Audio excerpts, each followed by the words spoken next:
Alors on est Olivier et Marielle Chotard. Les animaux sont principalement élevés pour leur laine.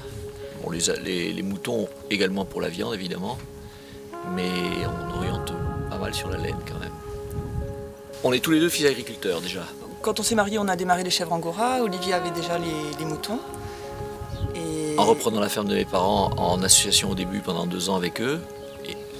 Et ensuite on a démarré les chèvres angora qu'on a démarré tout seul en 87.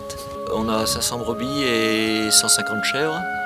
Et toute la laine de tous les animaux est transformée. Donc les moutons pour faire des pelotes, du fil à tricoter en pure laine, lavé en Ariège et transformé en France. Et pour le mohair, les 150 chèvres sont tondues 2 fois par an. 2 fois par an, oui. Et tout est transformé également en fil à tricoter, mais aussi en chaussettes, en gants, plein d'autres choses aussi. Pour le mohair, on est associé avec d'autres éleveurs, on est une vingtaine qui travaillons ensemble, avec une sorte de siège social d'une association dans le Tarn. Et en fait, on mutualise à qualité égale nos différents lots de laine pour les faire transformer par les meilleurs façonniers qu'on peut trouver, parce que c'est assez particulier comme processus. Bon, moi je tond une partie, tous les plus jeunes je les tonds. Ensuite il y a ce que tu as vu, c'était la journée de tonte avec le tondeur pour faire le gros du troupeau. La laine est triée sur place, parce qu'on trie sur place pour enlever un peu les impuretés et classer en différentes qualités, faire partir tout ce qui est fausse coupe et paille et saleté. Ensuite la laine repart à Castres, où là on contrôle, où on avalise notre tri. Et ensuite la laine est mélangée et elle suit son processus. Donc là ça part dans plein d'intermédiaires différents, parce qu'il y a le lavage, le filage, le peignage. Voilà, les fils, différents fils sont faits selon ce qu'on veut en faire, si c'est des couvertures, si c'est des chaussettes, si c'est du fil à tricoter, on n'a pas le même fil. La teinture est faite également en France. À Castres et en Vendée, voilà. Selon les produits. Et ensuite, ce qui doit être tricoté machine est tricoté machine, comme les chaussettes par exemple. Et puis le reste revient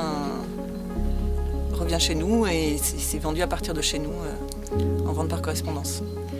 Alors on vend 99% par le site internet. On vend partout en France, un peu en Europe et éventuellement dans le monde entier, mais enfin c'est plutôt quand même France et Europe. Oui, c'est anecdotique quand même. Voilà. Et après, certaines personnes peuvent venir à la maison, mais uniquement sur rendez-vous. En ce moment, on profite un petit peu du retour à l'envie de tricoter, à choses comme ça, ce qui n'était pas du tout le cas à nos débuts, où c'était un peu... C'était plus la mode. C'était vraiment pas la mode et ça a été difficile de démarrer. On a la chance d'habiter dans un village qui garde un esprit rural, enfin entre guillemets, rural ça veut dire, on a quand même un bel esprit dans le village aussi. Avec un très bel esprit. Oui.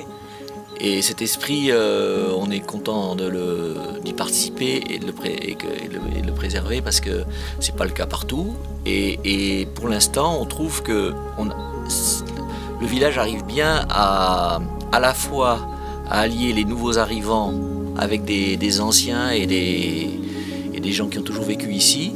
Mais c'est un esprit qui nous va bien et on espère bien qu'il se conserve avec l'association des nouveaux et des anciens, toujours des nouveaux agriculteurs, et cet esprit de bonne entente.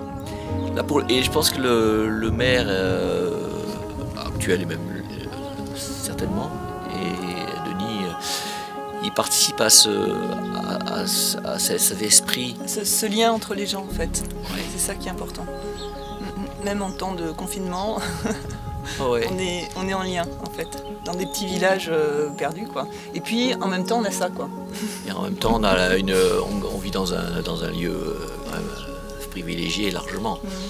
Et ça on en a complètement conscience.